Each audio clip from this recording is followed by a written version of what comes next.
Hi Kat, it's Thursday, May 17th, and I have a lot I want to talk to you about. Can't really do a lot of jump cuts because you can't see the floor, I don't think.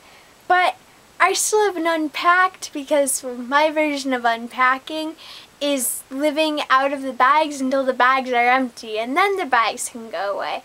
Otherwise, the bags stay and I still live out of them because it's kind of exciting and I don't really know why. Secondly, I'm straight up maritime pimpin', and anybody who says otherwise can suck my cock. Thirdly, I've been listening to a lot of Emily Autumn lately because ever since I met her I was very curious and I've wanted to listen to her music for years, but meeting her finally gave me the little push I needed to actually go and start doing it, and I thoroughly regret not listening to her sooner. But I am glad that I started listening to her when I did because a lot of the themes of her music tie into my life pretty damn well. I appreciate that I seem to have found an artist who's just about as mentally unstable as I am, which it's nice to find somebody so creative and fantastic and inspirational to look up to, who's been through so much shit as well.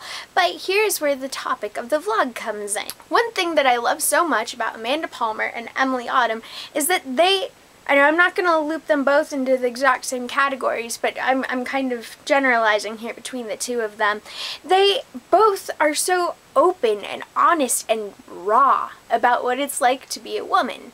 And I think that that is absolutely fantastic. Whether it's Amanda Palmer just going out and telling basically everybody just like, hey y'all, this is my body, I'm fine with it. My last record label wanted me to lose weight in order to stay on the label, and I said they could go fuck themselves. And yeah, so here's my body hair, okay, bye. Or if it's Emily Autumn being very open and honest about being raped and mental illness and just about everything under the sun, it's really fantastic. But there's one thing that I don't understand. Why is it that people who are sexually assaulted or are comfortable with their bodies but don't quite fit the media standard of what it is to be perfect, or who have mental disorders, are so constantly shamed? For example, if I were to just say, you know, to you in confidence that I have a mental disorder, well, that's fine. But if I were to go out on YouTube and start just being very open and honest about my mental disorders that I do have, I would be seen as attention-seeking and faking it.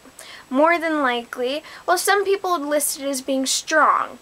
But with a lot of people, if I talked about it a lot and just was generally open about it, which I'm trying to get better with actually, because I don't want this to be something to be ashamed of. I do want to get better, but it is something that is a huge part of my life, ergo I can't exactly hide it from everybody. It's there whether I want it to be or not. So if I'm open about it, it's shameful. It's an illness, which, yes, it is, but it's something that I should be ashamed of. And I shouldn't talk about it because that's not proper. And sexual assault tends to go the same way, both with men and women. But with men, it's that with how men are portrayed and raised up in society, they need to enjoy sexual encounters. So if they are actually raped by a woman, it's never really reported, although, you know, hardly any cases of rape are reported by anybody, because of all that goes with it in every certain case. But going back on topic, for example, with men, if they report it, there's something fucked up with them. It's wrong. It's why are you doing this, man? It wasn't rape. You got laid. You got laid. Isn't that great? Well, no, because rape is unwanted sexual contact. So it's not a good thing. And with women, well, it's always that, you know, we were asking for it, and that is blatantly obvious when you do get raped and what you get asked for when you report it. Just, well, what were you wearing? Were you drinking? What time were you out? Where were you? Who were you with? Were you by yourself? What kind of underwear were you wearing? And then there is this whole huge thing that tends to happen where people who should be supporting the victim blame them for what has happened to them, such as, why the fuck were you out at that time of night? Why did you do that? Why were you wearing that? Why did you drink anything? The fuck? Just like, hold up. It's not the victim's fault that they got raped. It's the rapist's fault that they got raped. Now that I've got that tangent off of my chest, it can go on to a different tangent that kind of segues into it. Here's another thing that I don't understand. If any woman is very open and honest about what has happened with them, and any forms of assault, they're seen as faking it and seeking attention. So for example, Emily Autumn is very, very open about having been raped. Very open. However, that's kind of been questioned by a lot of people from what I've seen on YouTube and the internet. But no, well, apparently just being open about it and saying, yes, this has happened to me. I will bring it up in interviews. I will sing about it.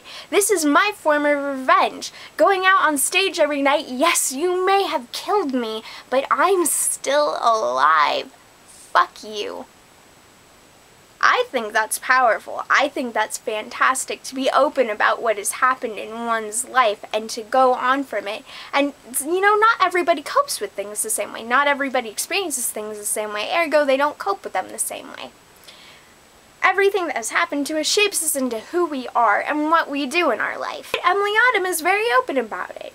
And you know what? That's how she handles it. That's great. It's just how people deal with things. And I don't understand why we're expected to be so demure about it and feel ashamed.